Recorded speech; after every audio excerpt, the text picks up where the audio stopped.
Hey everyone, this is Larry with Today I Feel Like. This is going to be a special one today, and that is because we have the Nikon ZR cinema camera in the house. This is a small, compact cinema camera with red codecs. That's right, the codecs from the red cameras are built into this Nikon. I'm super excited to check it out. Let's go ahead and get it unboxed, see what comes inside, and here we go.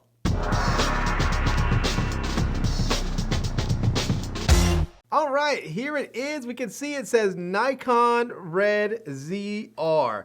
And then right here it says Nikon Z Cinema. So that's about it for the box. Nothing special on the outside, but let's go ahead and open it up and see what we have here.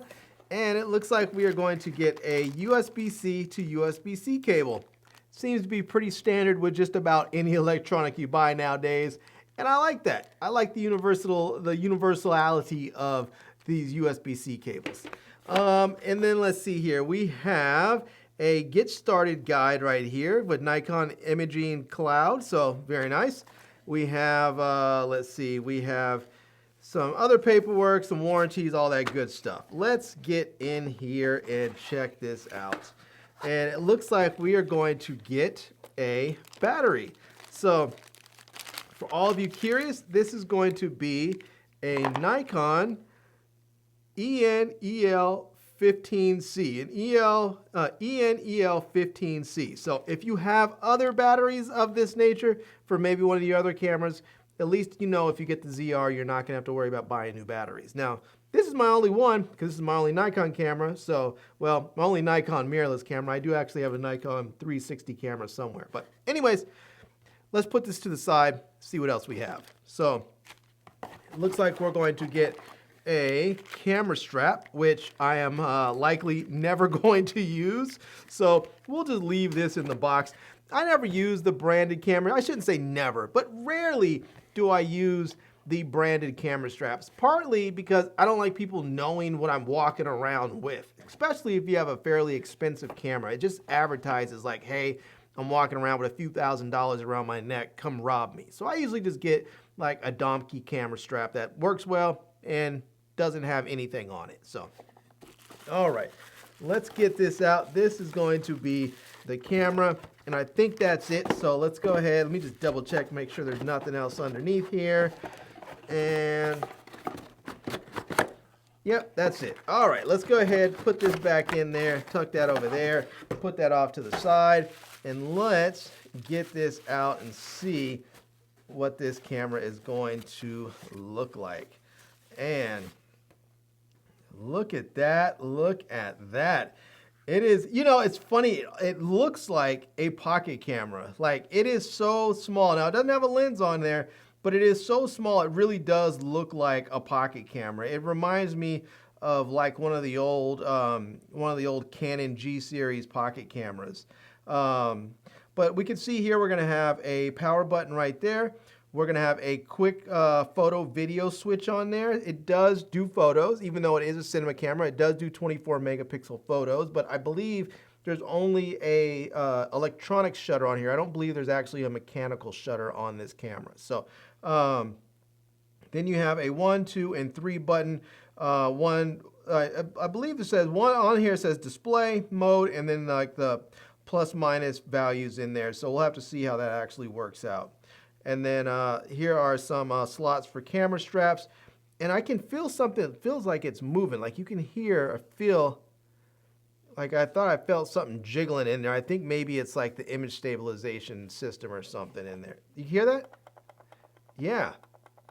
That's crazy. I don't think I hear that with my Sony cameras, but I don't know. So, yeah.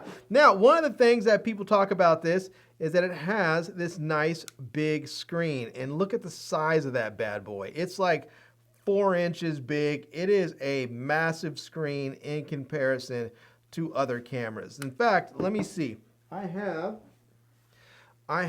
my Sony a7CR. Let's see. No, I guess mine shakes too. Once I shake it, because they both have in-body stabilization. But let me go ahead and just show you. That right there is the screen for the Sony A7CR, which is going to be the same screen as like the A7C and A7C2 and all that. And now that is the screen for the A7CR. That is a huge, huge difference right there. That is really, really quite massive. So yeah, I'm excited about it. All right, let me put this other camera off to the side. And this is going to be a full frame sensor in there. So you'll see, nice big full frame sensor. I don't want to leave that open too long because I don't want to get dust on my sensor. But one thing I see already and I'm not sure if they have it and you just have to turn it on, but I don't think they do because I don't believe there's a mechanical shutter in here. But I really wish that there was a way to lock up the shutter or lock down the curtain or something so that you have your sensor protected when you open up the cover here. So if you're switching lenses or something, you have your sensor protected so that you don't get dust on it. That's one thing I really love about my A7CR. Anyways, we do have our hot shoe right here, which is going to be it's going to have the digital connection so that you can put a truly wireless digital microphone on there from Nikon, which gives me hope that maybe DJI will release a new adapter for their microphones that will allow us to use them with this Nikon camera. Also, I'm fully expecting, I don't know when, but I'm fully expecting there's going to be a Nikon top handle that will lock on here that will give us access to XLR ports and whatnot. So I don't know. We'll just have to see, but we'll put this right back on here, slide that in, and there we go. So that is oh, you know what? Let's talk about some of the ports right quick. Let's see what we have for the ports. And it looks like we're going to have a mic port and a headphone jack right there. So we have that microphone, and I believe this is that a line in? Anyways, microphone line out. So it looks like microphone, headphone, maybe that's a line out as well. There's another symbol next to it. I can't really read it. And then here we have the HDMI and we have the power button, or the power charger port, the USB-C port. So it is a micro HDMI, which kind of sucks. It'd be nice if it was full size, but it is what it is. So now, there is no charger that comes in this box, which kind of stinks. So the only way to really charge the battery when you first get this, unless you have another charger, is to actually go ahead and plug the camera in, which is what I'll be doing tonight, so I can get the battery charged up and then go test it out in the morning. Now, the last thing I want to show you here is on the bottom. We have our 1/4 thread for our tripod mount. It does look like there's a locking place for a locking pin there. This is our battery compartment and a place to put your memory cards. This camera is going to take a CF Express Type B card and a micro SD card. So yeah, that one's kind of weird on it, but I knew that going into it. I really do like the CF Express Type B cards because they're fast, they're reliable, and they're fairly inexpensive, you know, relative to some of the other cards that are out there. So yeah, this is nice. And then battery just slides right in here. Let's see if I get this in the right way. Locks right into place, and then you can put your memory card. Your CF Express Type B card will go right there, and then your micro SD card goes right in there. Now, the only downside to this is that you have to open this door up to swap your cards out. So if you're ever shooting and you need to quickly change your batteries or your memory cards, you have to take it off of the tripod if your tripod's blocking it, or if you have it mounted in a rig of some sort. And that's going to be a problem for some people, but hopefully it'll be all right. I do have a 2 terabyte CF Express Type B card, so for most days I think I should be pretty good with those 2 terabytes. But I know that these red codecs do burn through some data, so I don't know. But all right, let's put this battery back in, and let's get this thing charged up. And once we go ahead and have it charged up, I'm going to throw a lens on there, and then we'll take it out and test it. All right, right, everyone, well, I am outside now testing this thing out, and I'm just walking here. I have the 16 or 16, sorry, the 26 f2.8, and I'm just walking here and talking here. Now, I'm not even going to come close to saying that this camera is set up, because I pretty much just threw this thing in auto because I really didn't know what the heck I was doing with it.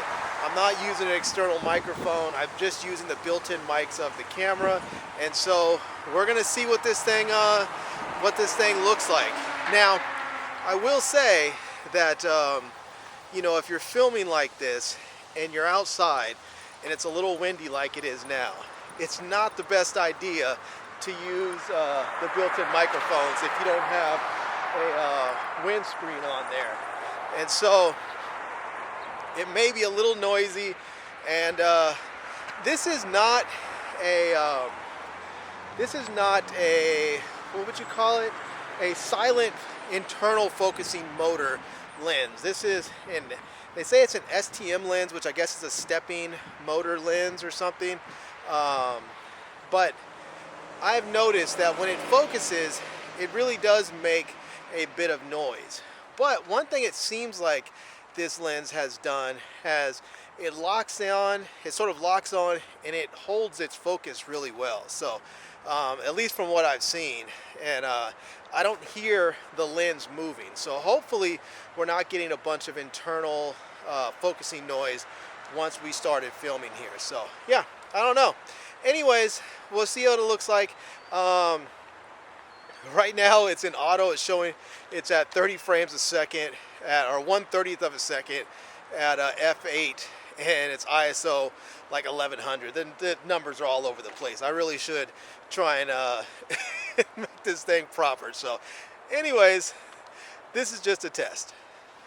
Okay, this is probably a better test here. So I went ahead and took the auto settings off.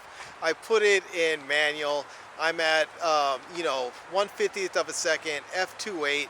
My ISO is at 100. So this is more representative of what you probably would normally see from me, instead of just like some crazy automatic numbers. So, but I don't have like any color profiles or anything set up. I don't have any LUTs loaded in. I don't have anything really set up with this camera. So, I'm gonna have to watch some videos and figure out how to get this thing set up properly, because this is my first Nikon mirrorless camera and I want to make sure it looks good and sounds good. So anyways, this is with the built-in microphones, but I am going to see if I can clean it up. So actually, let's do that right now.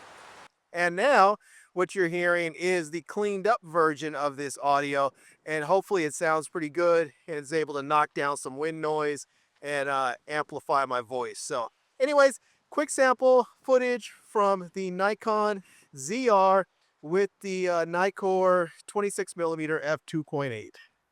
All right, I am back here in the studio, and I have to say, just my initial test of playing with the camera, it seems really, really nice. I do like the colors on there a lot. I haven't even touched anything with it. I just simply shot an automatic, pretty much dropped it in. When I did go to manual, same thing. I didn't do any color grading. I didn't add any LUTs or anything. I just dropped the footage on the timeline and let it go. So there you have it. But I do like the size of the camera. It's very nice that it's so compact. And I only have this 26mm lens. It's a 26mm f2.8. It's a pancake lens, very small, very light, and it's very, very nice to use. Now, this is it right here. I don't have the camera in my hand, obviously, because I'm filming with it right now. And I have it set up pretty much in the same place as my Sony A7, my Sony A7S III. And one thing that is very, very noticeable is the size difference of the screens. So right here we have the Sony A7S III, and then the giant 4-inch screen of the Nikon ZR. And it makes a big difference. It really does when you're trying to see, you know, just details, or if you're in focus, or if your framing's right. It's just a lot easier to see it with this bigger screen, which is nice. So there you go. Now, I think the colors are great. I think the lens on here is a lot of fun being so small with this pancake lens. I think that, you know, overall it is just a fantastic camera so far, especially with the price. Now, I am going to have to do more testing and really play with it and use it and see how it goes. So you'll hear more from me about this camera coming up. But if you're interested in checking one out yourself, please do. And I'm going to leave links to it down below in the video description so that you can check them out. I'm also going to leave links to my Amazon page, my social media contacts so you can reach me elsewhere. And I hope you enjoyed seeing this video. If you did, please give it a big thumbs up. And please subscribe to this channel. And follow me on Instagram. And I am Larry with Today I Feel Like. Thanks for coming back to see me. Come back and see me soon. And until next time, love, peace, and hair grease. Peace.